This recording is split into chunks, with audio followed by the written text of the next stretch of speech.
Welcome to Mediocre Gaming, and today we're playing Destiny 2. Well, good morning, good afternoon, good evening, and salutations. Today, power waning. Let's get to it. All right, before we get into the power issue, let's talk about the moon, both points of interest and what's going on. So looking at the map, we have 4 main sections of the map, 2 landing zones, of course, a new strike, a new raid, and then of course we have the new nightmare hunts, the new mode, and there's 3 of those. There's 4 lost sectors and many regional chests that you can pick up. And of course, there's going to be new story missions and adventures that will occur on the moon. Now, in addition to all of that, there is something else on the map down here in the bottom left corner with a Vex symbol. And you do see a couple of more Vex symbols on the map in between Archer's Line and Hellmouth, and then over by the Anchor of Light. And those are big question marks, something that Bungie has not talked about, nothing that we've heard about. So this could be something entirely new and different coming to the moon and possibly other areas of the map. All right, so power. Currently, you have a lot of sources of powerful engrams that will bump up your power and get you up to that maximum power faster. So currently we have strikes, heroic story missions, nightfall, which can get up to 2 if you get the score. You have the raids, you have the menagerie, you have the forages, you have the blind well, you have the flashpoint, you have the Dreaming City bounties, you have the Warner/Benedict bounties, you have the Gambit bounties, you have the Radiant frames from Ada, you have the menagerie, you have the Crucible. So you have lots and lots of sources of powerful engrams, and those can take you all the way up to the maximum power, which currently is 750. Now, when Shadowkeep comes out, they are going to be culling the powerful sources of engrams, or the sources of power. So they're going to be paring down where you can get power from. So you won't have as many. And I think this is long overdue. I think it is very easy for players to get overwhelmed by the sheer number of activities that are available that will get you power. And so it can feel like you have to do everything. And so you can just feel like you could spend 8 hours a day, every day, playing and not get every source of power that there is. Now, Bungie has said that you will be able to get up to 950 power from basically any of the powerful sources, but you will have to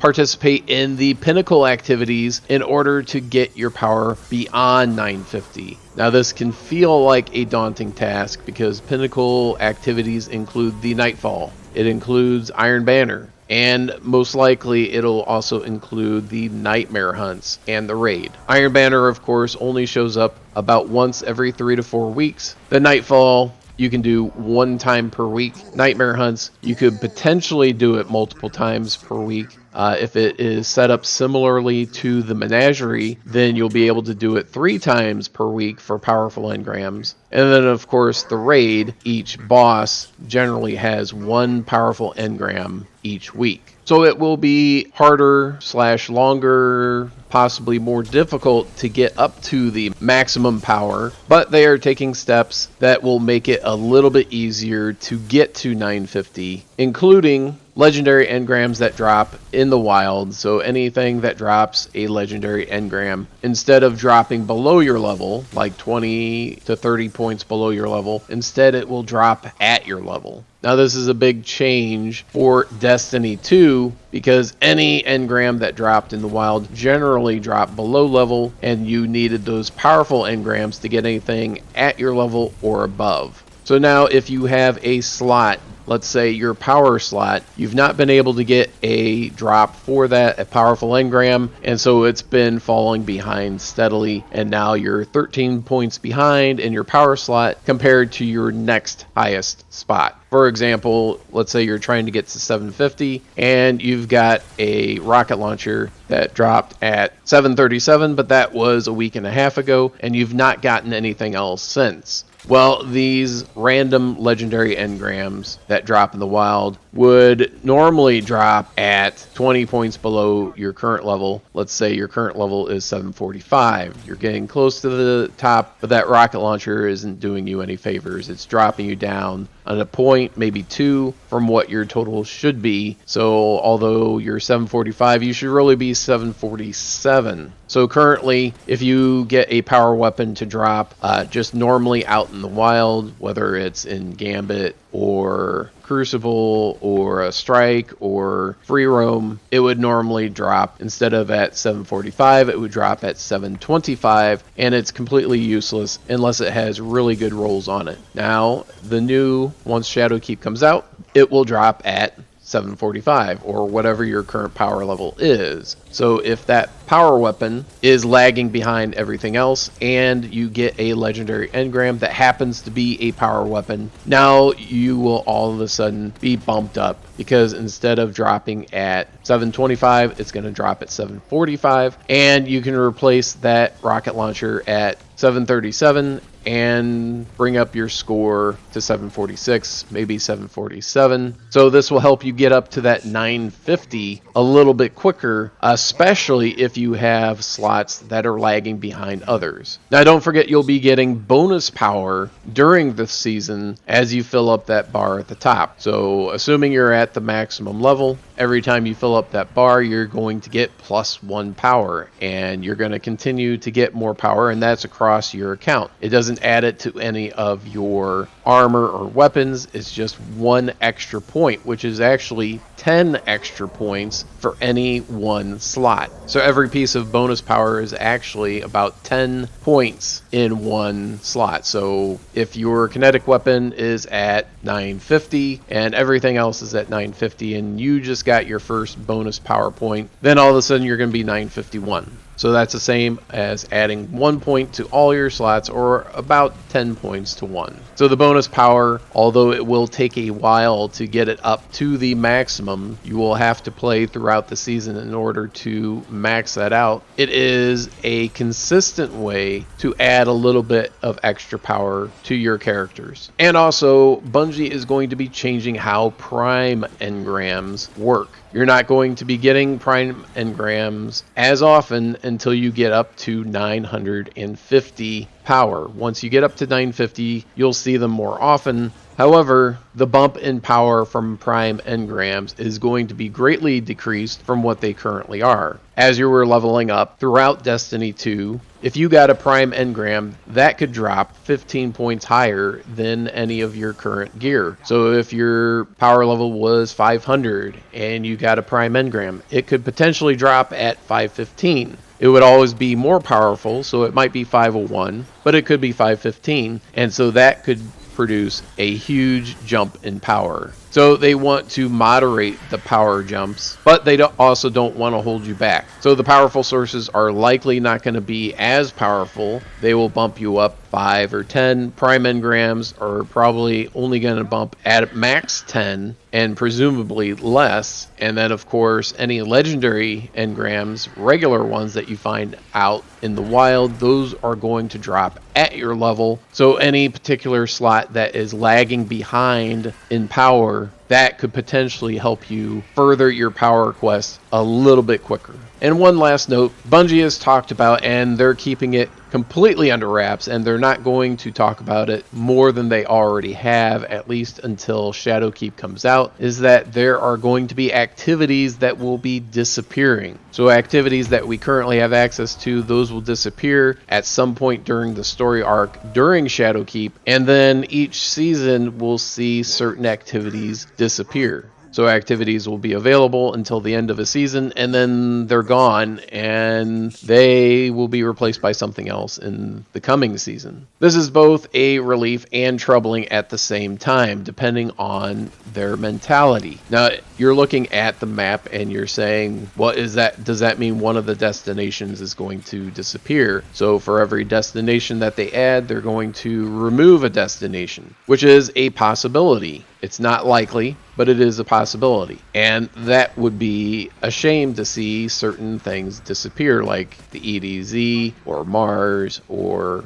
Mercury, these areas that you've come and experienced, and you've gotten to see everything there is, and they're all have their own kind of unique look and feel. What else could it be? It could be the seasonal activities, so things like Escalation Protocol or the Blind Well or Menagerie. You do it during the season, but then after the season's over, then it's no longer available. It's only available for a limited time, just like, let's say, the Shattered Throne or Iron Banner. But unlike the Iron Banner and Shattered Throne, these activities aren't likely to be seen again. So although I am interested to see how this will play out, I am also uncertain as to how this will work and how it will be received. There aren't a lot of games that you pay for content and then the content is taken away at a later date. So it is an interesting idea, but it is also something that could go horribly, horribly wrong. But that's it. I hope you enjoyed this video. Be sure to check us out on social media.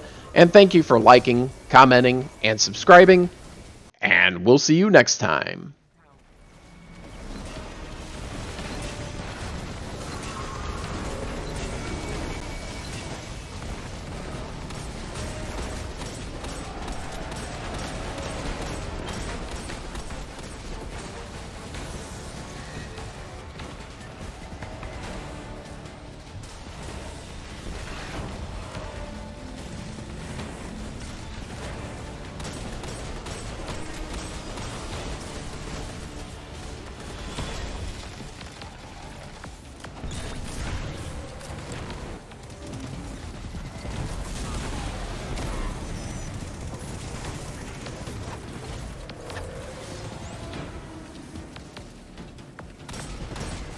Down.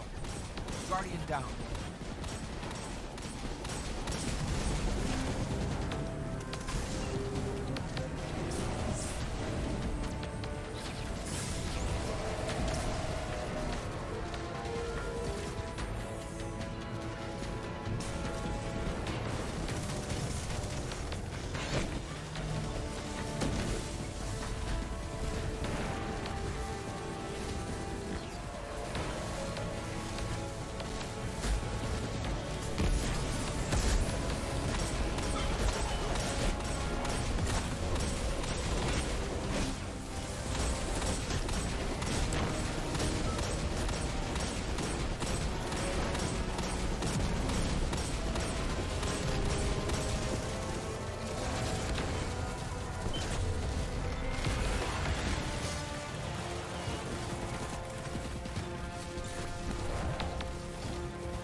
Down. Guardian down.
Guardian down.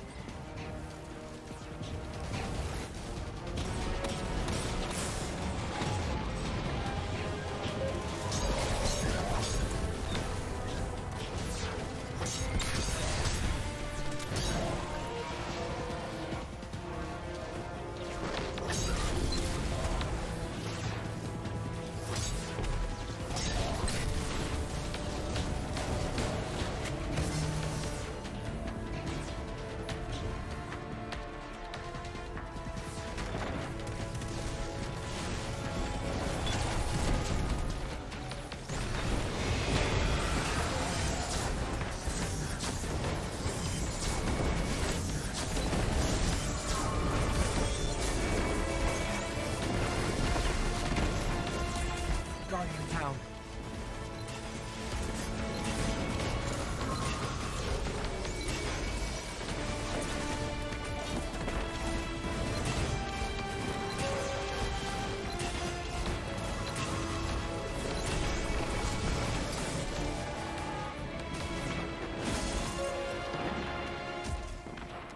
Feast on this victory, my friend, and know that your benevolent emperor led you to this succulent trough.